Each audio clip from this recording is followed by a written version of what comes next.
Bonjour, dans cette vidéo, je vais vous montrer comment installer CentOS 8.1 en utilisant la méthode netinstall. Donc, avant tout, il faut aller chercher l'ISO dans le site centos.org. Entrez dans ce site-là, centos.org, et cliquez sur Get CentOS Now et cliquez sur Alternative Download. Et puis le 8.1, regardez ici une numéro de la version 19.11. Cliquez sur Mirrors. Donc ici vous avez un ensemble de miroirs. Choisissez une. Je vais choisir celle-là, highway.ca. Et je vais télécharger ce mini ISO là. Je ne vais pas télécharger le DVD parce que c'est 7,0 giga, c'est trop. Donc je vais seulement installer celui qui comporte le mot boot.iso. Pourquoi ça? Parce que ça va télécharger le minimum et une fois installé, il va chercher les paquets restants en utilisant le réseau. Donc je l'ai déjà ici installé, donc il est déjà là. Je peux enregistrer, non, sinon je vais utiliser celui-là. N'oubliez pas que c'est le 19.11. C'est un numéro de version. Donc une fois qu'il est installé, je lance mon hyperviseur. Donc il est là, mon hyperviseur. Donc, je vais faire File, New Virtual Machine, suivant. Et ici, je vais chercher mon ISO. Il est là. Suivant, Linux. Cherchez, dépendamment de la version de votre hyperviseur, cherchez l'architecture 64 bits, la plus récente. J'ai pas plus que 7 ici, donc je vais choisir 7. Next. Je vais l'appeler, je vais l'utiliser comme modèle, par exemple, pour le cloner par la suite. Suivant. Je vais prendre ici 60. 30 serait suffisant, mais je vais prendre 60 et je vais le mettre dans un seul fichier. Next. Et puis laisser ça par défaut avec l'interface réseau en NAT pour qu'il accède sur Internet. Finish. Je le lance. Cliquez à l'intérieur, puis par la touche du haut, choisissez Install CentOS Linux 8, Entrée.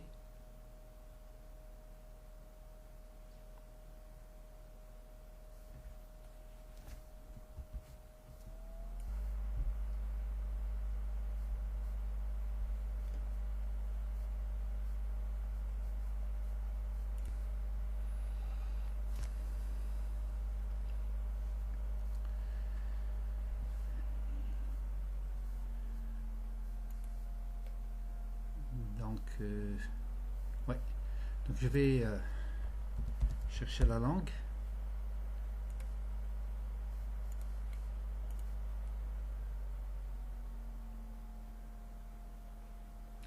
Il faut absolument que vous commenciez par le nom du réseau et le network, c'est-à-dire le réseau. Donc cliquez ici. Activez votre carte pour qu'il puisse accéder sur Internet. Voilà une adresse IP qui a été attribuée par le DHCP de l'hyperviseur. Ici le nom, si vous désirez changer le nom, sinon vous pouvez laisser cette étape jusqu'à la configuration du système. Donc une fois il est configuré, je peux aller sur l'installation de la destination. Donc c'est ça la destination. Je peux ajouter des disques au besoin. Et puis ici, il faut aller chercher la source d'installation. Pour la source d'installation, il faut lui indiquer ici c'est quel miroir il va utiliser. Donc je vais vous montrer comment récupérer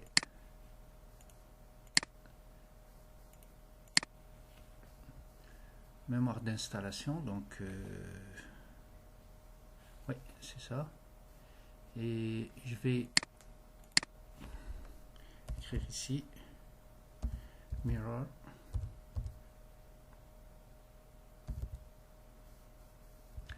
.centos.org. Donc je vais consulter ce site là et aller dans CentOS 8, puis regardez ici 8.1.19.11, c'est notre version.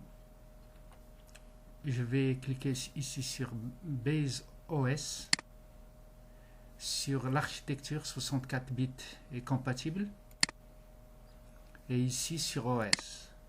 Donc il faut indiquer à notre installateur que c'est ça le dépôt. Donc je vais faire une copie de ça et le mettre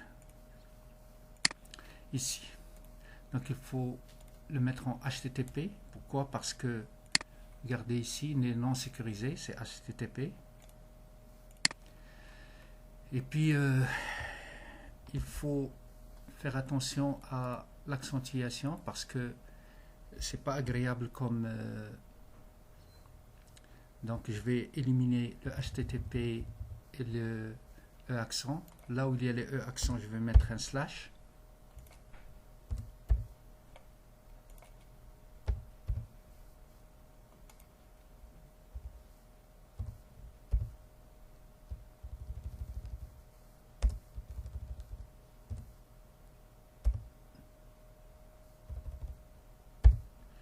Je pense que c'est ça. Donc il faut vraiment veiller à ce qu'il soit bien écrit la syntaxe, et il faut ajouter ici URL dépôt et puis fait. Donc comme vous voyez ici que il n'y a pas de marque de l'icône ici marquée avec ce triangle là, ça veut dire que c'est bon, ça passe. Donc ça c'est l'étape la plus importante. Donc il nous reste ici de sélectionner les logiciels.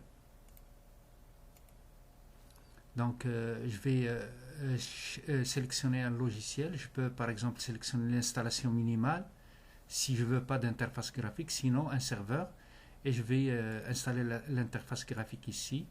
Je peux choisir un client NFS, serveur réseau, donc au besoin j'installe ce que je veux.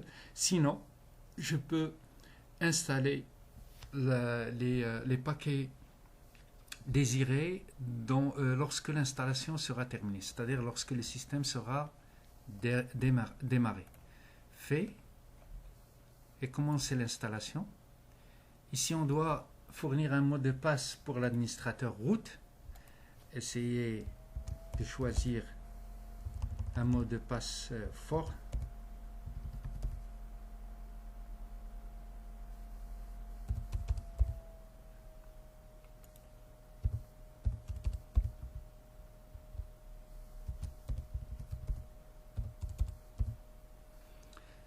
Fait.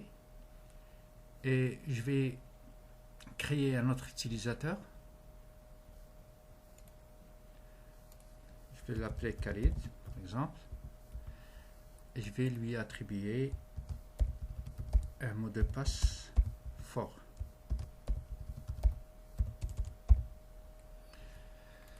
Fait. Donc on va attendre jusqu'à le téléchargement des paquets pour qu'il entame réellement la procédure d'installation. Donc je vais stopper la vidéo en attendant la suite. Maintenant que nos paquets sont installés, je vais procéder au redémarrage du système.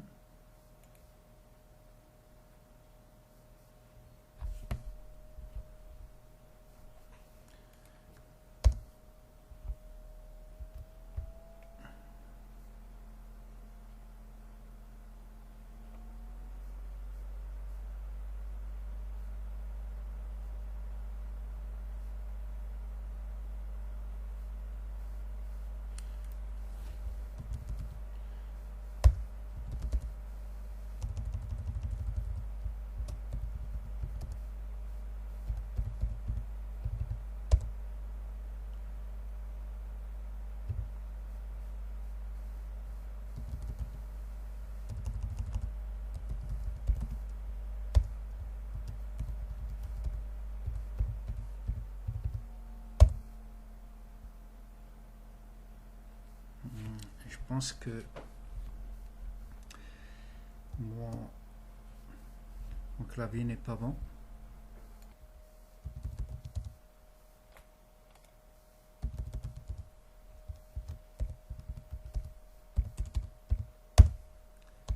Voilà, notre système,